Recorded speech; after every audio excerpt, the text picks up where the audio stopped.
name is Harold Holbrook.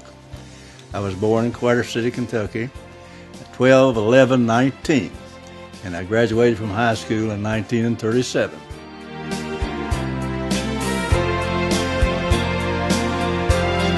Well, when I first went to Prichard, I realized that during the war, World War II that is, that athletics had kind of gone by the wayside and too much emphasis wasn't placed on athletics during the war. So my idea there was to build a program, and what we started was a program with the grades and the B team and the high school, all three, which I had to coach all three teams. And first thing you know, we had a pretty good program going, but the second year, well, we did a real good job with win on and loss records, and during the whole time we won the conference, runner-up in the conference 3 times, I believe, and won the conference once, and won the district championship 1 time. So we were really coming to the front in Prichard basketball at that time. The first team that we had there when I came to Grayson was Jim McClave, Bubby Burton, and Carol Horton, Charles Chuck Simmons, and Marion Burton, John Newland, Cecil Rucker, Tommy Joe Stamper, Jack James, Dickie Cox, Giles Robinson, and Cletus Messer. That was the first team that I had at Prichard. And we played an awful lot of ball games. I remember one time when we were going over to West Portsmouth, that it was back at that time we had to go across the ferry with the bus. And they went across that river on the ferry boat. That was an experience for the boys at the time.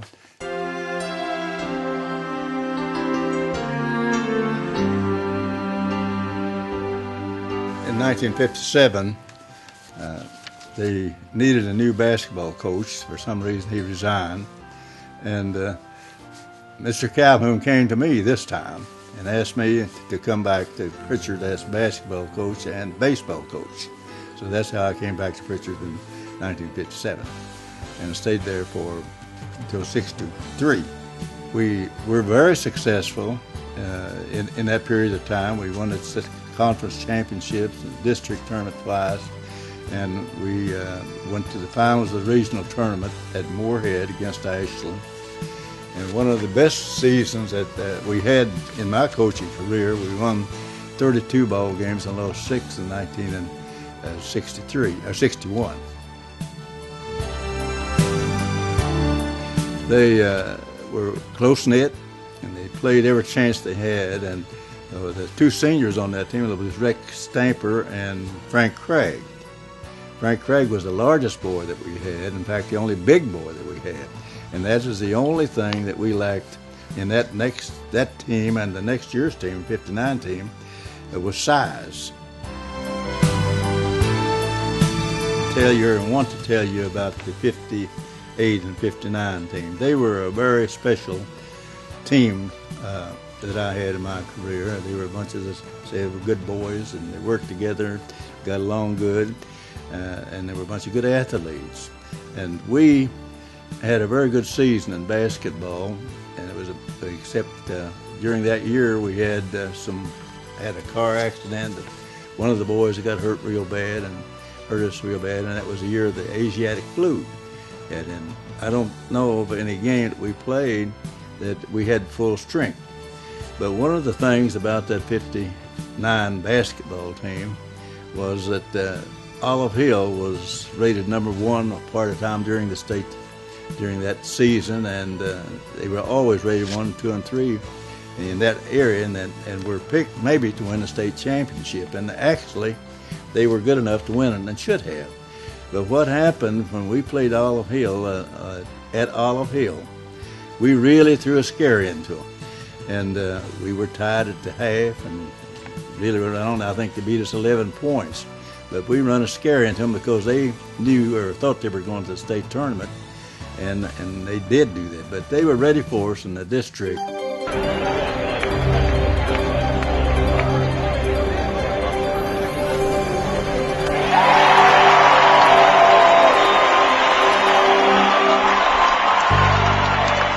There again, this group of boys were really a fine group of boys who had played together and got along good, and they were good athletes. They were not just in basketball, but in baseball.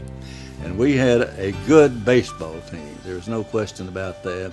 The only thing we lacked in that team was an extra pitcher. We only had one, and that was Stan Dyer, who was really one of the best high school curveball pitchers I've ever seen. And Phil Hammond was the catcher, and as time went on, we won the district championship, and the EKC was we won the EKC, I believe, and it was runner-up in the regional tournament. And of course, as Phil Hammond actually said it, we'd pitched Stan's arm off, and he just couldn't go anymore. And I know when we got ready to play in the regional tournament, the day that we'd won it, to go to play in the regional tournament the next day, I prayed for rain for 2 days to see us Stan that have a couple of days rest. But it didn't rain, and Stan was unable to pitch, and of course that cost us the tournament.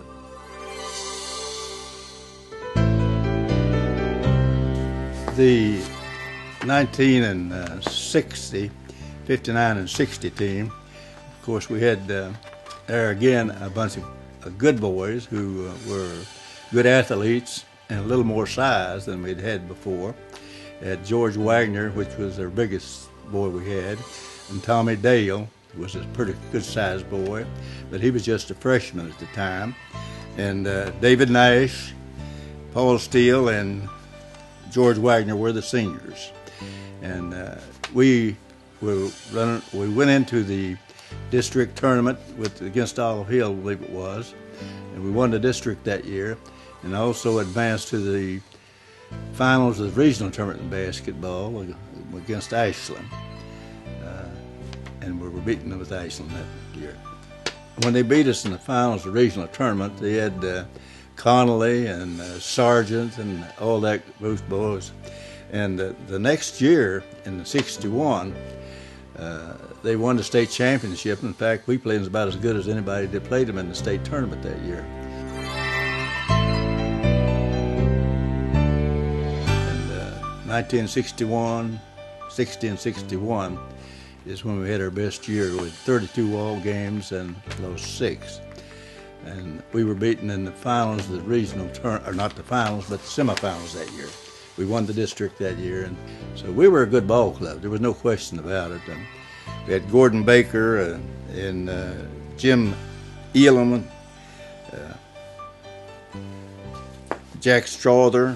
Now, Jack Strother was one of the unheralded ball players. He was an exceptionally good ball player, and we had Gordon Baker, who was outstanding, and some of the people who contributed an awful lot to that ball club maybe didn't get the credit they deserved for it. But we had Larry McGlone and Donald Dameron, who were the others that made up that ball club.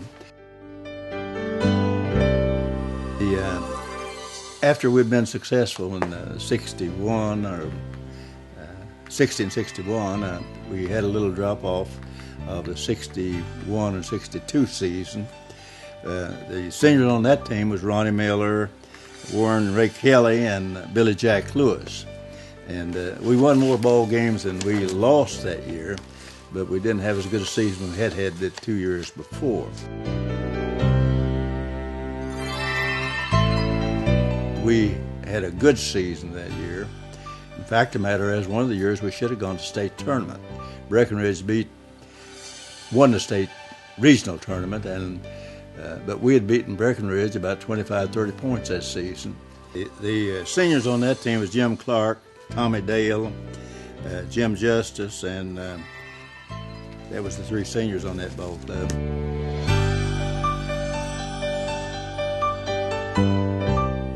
Well, one of the philosophies I always had was that basketball and athletics was really a part of life, and if you taught it in the right way and learned it in the right way, it would affect you for the rest of your life.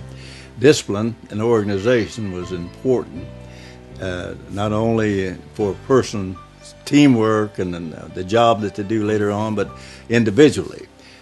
that is one of the things that we taught in school, and I felt it carried over with me, was the discipline and the organizing was the most important things, as well as academics was important in schoolwork, important in life, and important in business or whatever a person might achieve.